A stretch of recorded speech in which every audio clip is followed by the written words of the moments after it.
E aí, como é que tá você? Como é que tá a tua preparação? Eu tô envergonhado porque eu sei que você tá indo bem produtivamente. Que nada, envergonhado, eu estou orgulhoso que você está inscrito no nosso canal. Cara, o nosso canal realmente te leva informações de geografia e atualidades de uma forma rápida, eficiente e eficaz, tá? Por quê? Porque você não tem saco de ficar uma hora olhando, assistindo uma aula. Todas as nossas aulas não passam de 20 minutos, tá? Então essa super aula agora, ela está associada a uma temática. Deixa eu ver se eu consigo fazer aqui um caça-palavras para você montar.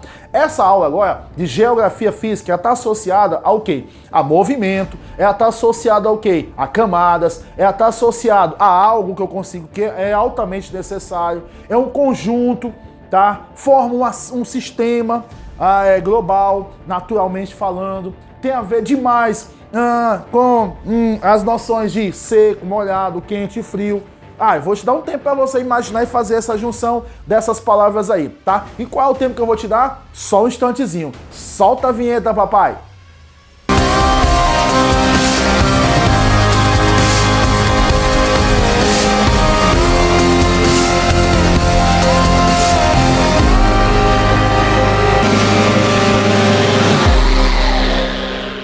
Conseguiu associar, relacionar, não é adivinhar. Aqui no canal Bora Atualizar, nós não fazemos vocês adivinharem, fazemos vocês acertarem, tá certo? Consegue juntar todas as palavras que nós mencionamos agora? Não conseguiu? Agora eu vou ter que fazer de novo, macaquinho com a mão no rosto. Tô envergonhado de você. Mentira, tô orgulhoso mais uma vez. Atmosfera Bora Atualizada. Atmosfera Bora Atualizada, tá bom? Muito obrigado por você ser inscrito no nosso canal. Nós temos um carinho muito grande para cada um dos nossos inscritos no nosso canal Bora Atualizar Geografia e Atualidade aqui ao longo de mais de um ano no nosso canal. O conteúdo dessa super aula é a atmosfera. De forma direta, eficiente e eficaz, não te esquece na hora do teu exame de seleção. A atmosfera é formada, deixa eu ver se eu consigo contar, 1, 2, 3, 4, 5 camadas, acertei! Troposfera, do nível do mar para o universo. Vamos lá? Troposfera, vê se eu me lembro mais, estratosfera, mesosfera, ionosfera e exosfera. São 3 camadas quentes e 2 frias, onde se alternam à medida que aumenta a altitude. Cuidado para você não confundir a altura com a altitude. Por exemplo, eu tenho 1,95 m, é a minha altura, tá bom? Agora, se eu encurvar mais, vai baixar. Então eu posso baixar tipo 1,90 m, tipo isso. A altitude é altura, sim, mas de um ponto em relação ao nível do mar. Eu moro em uma cidade a 74 metros de altitude. Então, para o mar passar por cima da minha cidade, é preciso subir 74 metros. Eu moro em uma cidade 4 metros de altitude. Subiu 4 metros, tá? Lembrando que essa altitude pode ser também negativa, como por exemplo a questão do Mar Morto, tá? Salvo engano, são 392 metros negativos, se eu não estiver enganado. Mas o Mar Morto é uma depressão negativa, tá bom? Então você vai ter o quê? Essas 5 camadas, cada camada tem a sua característica, mas não te preocupas, ninguém vai te cobrar, tá? Por exemplo, qual é a importância da camada de ionosfera? Vai sim. Então o canal Bora Atualizar fala. Transmitir as ondas de rádio, transmitir os sinais de celular, tá certo? Que hoje você tem a linha 1, né, com o analógico, e o digital, 1, 2. E aí você vai ter a combinação binária desse 1, 2 através dos sinais. Além disso, não te esquece também, nessa corrida espacial dos meus primos ricos, um Jeff Bezos da vida, tá certo? Um Elon Musk da vida, são meus primos ricos, porque eu não gosto de falar, tá? Nessa corrida espacial, essas camadas também são bastante citadas. Por quê? Porque elas te levam, por exemplo, à noção, ao sentir da microgravidade, tá? Da gravitação zero, da gravidade zero, melhor dizendo, não é isso? Então é possível a temática associada a essa atual corrida espacial com essas camadas da atmosfera, tá bom? Não esquece, é básico, é clássico a gente sempre fazer a relação entre a diferença entre tempo e clima. Mas eu não vou precisar te fazer, vou te deixar chateado com conceitos. O conceito, por exemplo, no Enem, já vem aonde? No texto base. Tá bom? Então vamos gravar uma aula para vocês como funciona a produção dos itens lá no INEP, para o INEP do Exame Nacional do Ensino Médio. Em breve, antes do Enem 2021, nós vamos gravar uma aula, 2 ou 3, falando sobre como se produz itens para provas de exame de larga escala como o Enem, tá bom? Vou falar não porque eu vi na internet, porque hoje, graças a Deus, nós somos certificados como elaborador de itens. Então, eu vou falar com reconhecimento de causa, tá bom? Lembre-se, em breve, lembre-se, tempo é o agora, tá certo? Nesse exato momento eu estou gravando essa aula para você. Então o tempo é agora. Se começa a chover de uma hora para outra aqui no meu estúdio, automaticamente eu vou dizer o quê? Mudou o tempo. Porque esse vídeo está sendo gravado no mês de outubro. No mês de outubro, nessa região do Brasil que eu estou morando, que eu moro, não é tão comum a ocorrência de chuvas. Tá? Mas se eu estiver gravando esse vídeo no mês de dezembro, aqui no Maranhão, onde eu moro, tá? É normal estar chovendo no mês de dezembro, principalmente depois do Natal. Então já é uma questão normal, uma questão mais duradoura. Então é clima. Tá bom? Por isso você não ouve a expressão um homem com o processo de industrialização, com descuido com o meio ambiente, promove, por exemplo, mudanças temporais. Você não ouve isso, você não lê isso. Você ouve o quê? O homem, através dos seus interesses, das nossas necessidades desprovidas de preocupações com o meio ambiente, promove diretamente ou indiretamente o quê? Vultosas, rápidas, intensas e dinâmicas alterações climáticas. Problemas climáticos, perturbações climáticas. Cuidado, que perturbações climáticas você pode estar falando de chuva se a temática for recursos naturais. Então o tempo, ele é o agora e o clima é a sucessão dos vários tipos de agora, tá? Ou seja, momentos diversos dos tempos, tá bom? Por isso, você ouve a expressão perturbações ou problemas climáticos. Por quê? Porque são muito mais duradouros. O prazo de execução, prazo de prejuízo é muito superior ao tempo. O tempo pode ser 2, 3 minutos. As alterações na temperatura, na pressão e na umidade, que são os 3 grandes elementos que compõem a camada gasosa chamada de atmosfera, tá bom? Não esquece, a imagem ao fundo te ajuda muito. Falar de atmosfera é você lembrar de balanço da radiação. O que é balanço de radiação? São os raios ultravioletas em ondas longas e curtas, em especial ondas curtas, que têm 2 funções. Pelo amor de Deus, não vai dizer o sol tá quente, não faça isso não. Quem é meu aluno presencial, e agora que você é meu aluno online, com o maior orgulho do mundo eu falo isso, tá? Você não esquece, as 2 grandes funções dos raios solares é fornecer energia e fornecer luz, que vai incidir em superfícies continentais escuras ou claras, em superfícies líquidas escuras ou claras e vai refletir, vai irradiar, aí formando o quê? O calor. Vem radiação, incide na superfície e reflete, mais ou menos, dependendo de vários fatores. Por exemplo, a taxa de albedo. O que é a taxa de albedo? É a taxa de reflexão solar. Se a superfície for escura, a taxa de albedo é menor, porque absorve mais. Se a superfície for clara, por exemplo, os polos, você vai ter uma alta taxa de albedo, você vai ter uma alta taxa de reflexão, devido à coloração da superfície. Isso é o chamado balanço de radiação, que para a Terra é positivo, tá bom? Que para a Terra é positivo, mas vem se agravando devido ao quê? A um outro fenômeno natural atmosférico chamado de quê? De efeito estufa. Qual é a função natural do efeito estufa? Segurar, agregar, proteger ou manter o equilíbrio térmico da Terra. Ou seja, a função do efeito estufa, tá, é natural, é aquecer a Terra com despreocupações ambientais provenientes de várias origens, em especial da industrialização e da queima de combustíveis fósseis, você vai ter o superaquecimento. Então, o que é apenas nada, o que é um mega importante fenômeno atmosférico, que é nos aquecer, torna-se um problema ambiental, tá bom? Eu gosto sempre de dizer que o efeito estufa, ele é muito difícil de ser resolvido, por quê? Porque a base dele, a origem dos problemas que causam esse efeito estufa, são muito lucrativas, tá bom? Beleza? Não esquece disso.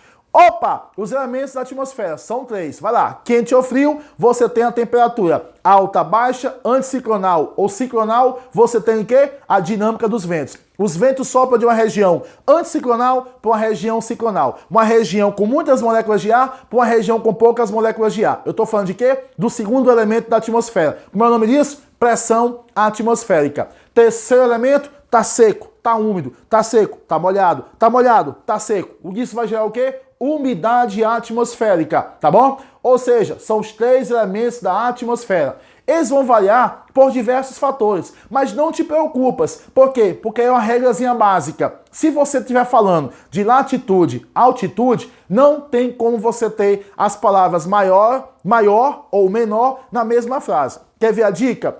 Olha como é que é a regra. A regra é clara. Não é não, Arnaldo? A regra é clara. Acertei? Quanto maior a latitude, vírgula, menor a temperatura. Essa é a regra. Quanto maior a latitude, menor a temperatura. Quanto maior a altitude, menor a pressão atmosférica. Nunca as palavras maior e menor vêm na mesma frase. tá? Nunca você vai marcar como correta. Por exemplo, o Enem não vai cobrar isso, porque geralmente os itens para marcar incorreto não existe, porque nós preparamos vocês para acertar o correto, tá? Para saber a informação correta. Jamais. Quanto maior a latitude, vírgula, maior a temperatura. Não. Não. Se começa a frase com maior, depois da vírgula tem que vir menor. Por exemplo, ó a informação errada. Quanto menor a altitude, maior a temperatura. Tá certo. Tá certo. Agora, vamos fazer errado? Vamos. Quanto menor a altitude, menor a temperatura. Se começou com menor, tem que terminar com a palavra maior, tá bom? Não esquece disso, tá bom? Outra informaçãozinha básica. A altitude, olha a imagem no fundo. Olha a imagem no fundo. Você vai ter o quê? O pontinho vermelho e o pontinho amarelo. Essa imagem, pontinho não, pontão. E você vai ter o quê? Você vai ter a influência da altitude. No pontinho vermelho, a altitude é baixa. É o Piemont, é a base da montanha. Então você vai ter muitas moléculas de ar. Você vai ter grande incidência de radiação solar. A luz e energia que vai ser transformada em quê? Em calor. Já o pontinho amarelo, a altitude é maior. Então, as altitudes maiores, você vai ter uma alteração muito significativa da pressão atmosférica, que é a dinâmica dos ventos, tá bom? E também você vai ter uma influência muito grande e uma alteração junto à temperatura. Olha a imagem de fundo. Você tem a disposição das moléculas de ar. Isso aí você vai ter, por exemplo, o ar em movimento. Isso é o quê? São os ventos. Então, nas regiões de baixa altitude, você vai ter uma maior concentração de moléculas de ar. Nas regiões de alta altitude, você vai ter a menor concentração. Por exemplo, em um jogo de futebol, na Copa Libertadores da América, um time brasileiro com um time sul-americano da região dos Andes, tá bom? Então você tem dois jogos. Geralmente o time brasileiro prefere jogar primeiro lá, na alta altitude, e depois no Brasil. Por quê? Porque lá ele tem a possibilidade de perder devido a pouca oferta de oxigênio, devido ao ar ser mais rarefeito, devido à bola voar, correr, girar, correr muito mais rápido, tá bom? Devido ao quê? Devido à ocorrência muito grande de ventos. Então, geralmente, os times brasileiros preferem jogar primeiro lá e depois voltar e ganhar aqui no Brasil com a ajuda da torcida, tá bom? Então, essa imagem no fundo te deixa muito claro a questão da dinâmica da pressão atmosférica. Quanto maior a altitude, se a maior altitude, vírgula, não pode ser maior a pressão. Tem que botar a palavra menor. Super dica do Bora Atualizar, tá bom? Ciclo hidrológico. Você vai lembrar que o ciclo hidrológico tem a ver com umidade. A umidade tem a ver com chuvas, tá bom? Tem a ver com água, tá? A umidade tem a ver com o ambiente úmido, molhado ou ambiente não úmido, ou seja, um ambiente seco. Cuidado, o ambiente pode ser quente e seco, tá? Vai dar origem, por exemplo, ao clima árido. Cuidado, o ambiente pode ser quente e úmido. Vai dar origem, por exemplo, à classificação climática de um clima equatorial úmido. Por exemplo, no norte do nosso país, mais especificamente na região amazônica. Não esquece disso, tá? O ciclo hidrológico, ele vai ter a evapotranspiração, a formação da nuvem, a nuvem vai chegar ao seu poder de saturação. O que é o poder de saturação? Capacidade máxima de reter água, tá? Na forma, logicamente, de vapor. Estamos tratando de umidade. Quando a nuvem chega a 100%, ocorre o quê? A precipitação. A precipitação pode ser superficial ou não superficial. Se eu falo, por exemplo, de um orvalho, é precipitação superficial. Se eu falo, por exemplo, de granizo, não é granito. Granizo é uma precipitação não superficial. A que mais conhecemos no Brasil, por sermos predominantemente tropical, são as chuvas, tá? Opa, chuvas! Chuvas, olha a imagem do fundo. Observe a imagem que tem um pontinho vermelho, tá? Deixa eu fazer aqui um zigue-zague. Encontrou o pontinho vermelho? O que aí? São as chamadas chuvas convectivas ou chuvas de verão. Qual a diferença da chuva no pontinho vermelho? Qual é a diferença da chuva com o pontinho azul escuro? Observe que o pontinho vermelho é a ascensão e a descida de ar quente e úmido, formação da nuvem e precipitação. O nome disso? Chuva de convecção ou chuva de verão. Rápidas, intensas, pouco duradouras e bastante localizadas espacialmente, concentradas. Já a chuva com o pontinho azul que você observa aqui acima, você vai ter chuvas de quê? Chuvas de quê? Frontais. Só ocorre com o encontro de uma massa de ar quente com a massa de ar fria, tá bom? E já a imagem que você tem ao meu lado são as chuvas de relevo ou as chamadas chuvas orográficas. Toda vez que você lê uma interação entre a atmosfera e montanhas, ou seja, relevo, você vai ter a ascensão da nuvem, tá certo? Da massa de ar, grandes porções de ar, carregadas de água. De um lado chove, do outro não chove, tá bom? Então, movimento vertical, você vai ter chuvas convectivas ou de verão. Movimento horizontal, de massas de ar, você vai ter as chuvas frontais, tá bom? E movimento vertical, ocasionado pela presença do relevo, você vai ter as chuvas de relevo ou você vai ter as chuvas orográficas, tá bom?